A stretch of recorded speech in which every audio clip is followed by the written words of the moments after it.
Their next possession. Where we stand right now in the fourth quarter, this one pretty much out of reach. And, Charles, I know they're going to be disappointed about several things with this ball game, but the self-inflicted wounds, they've had several turnovers. You would have to think that's going to be something they're going to discuss heavily in the film session in the coming days. You're absolutely right about that, partner, because they're going to have to sit in that film room and watch every error that they made and figure out how to not do it in the future. And mentally, I think a lot of the guys are already starting to think about, okay, how do we put this behind us and get better for the next time out? This, they'll use as motivation for the rest of the time that they play to hopefully never be in this type of situation again.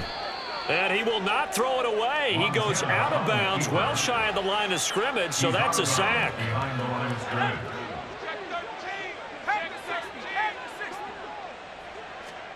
Here's Montana to throw.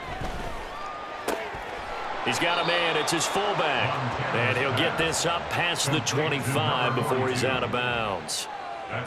One thing I think that's safe to say defensively, the tackling's been really good. And because of that, it's been very, very hard for them to move the ball because you're not getting the benefits of run after catch. You're tackling them almost on the spot. That means you have to run extra plays, harder to move it. They'll get 10 there, but it leaves them just short for fourth down. They had quite a hole to dig out of there on 3rd and long. Not able to get the first, but a pretty good size run. A really good run, but how much confidence do you have in your next play call that you can sell to the head coach? Let's go get it on 4th down. Do you really have a play you believe in, or are you just hopeful? And you got to sell it to the big man before it gets called. Remember, that was 4th and a full 2 yards. There's a big difference between that and 4th and maybe 6 inches or a yard. Yeah, you're exactly right, because when it's at 6 inches, you just fall forward and you pick it up, right? You just go quarterback sneak. But having to move bodies, that means you actually have to execute because they know what you're going to do. How are you going to make the right play call and get everyone into the right spot and win at the line of scrimmage? That's what they did there. Joe Montana on 2nd down. He's just going to dump this one off to his fullback out of the backfield. Now the Bucs going to use the first of their timeouts, as it'll come with 36 seconds to go in half number 2. He'll look to throw. And that is incomplete. As a corner, you have to be able to run with guys step for step downfield in man coverage and make up ground quickly in zone. You have to put yourself in position to make plays, just like that one we saw there.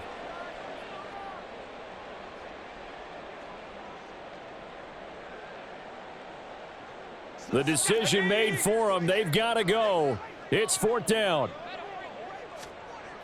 Got to try it here. He's back to throw. Buying time to his left. And he's brought down. Can't do anything with a football. It's a sack and a turnover on downs. They had to go for it with such little time remaining. And this 10-play drive winds up yielding nothing.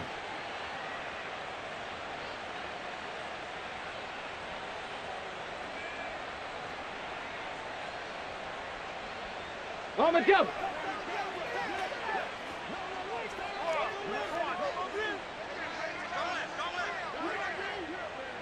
The defense can stop it twice more as they take a knee here.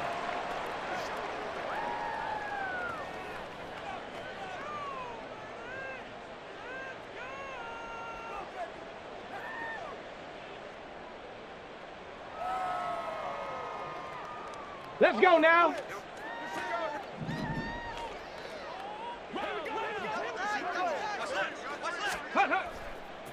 Now they show jet sweep, but instead a run up the middle here.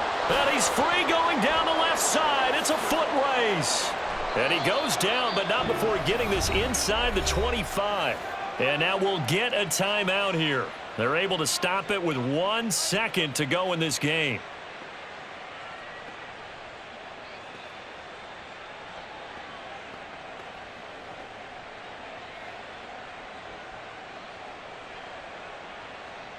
Get it.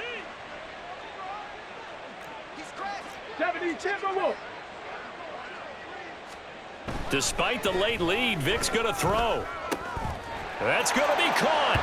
And he takes it in for the score on the game's final play, so it doesn't affect the outcome, but a little whipped cream on top to their ending. Or as our friends in Bayou Country would say, that's a little lagniappe, a little extra on top. So it's a victory.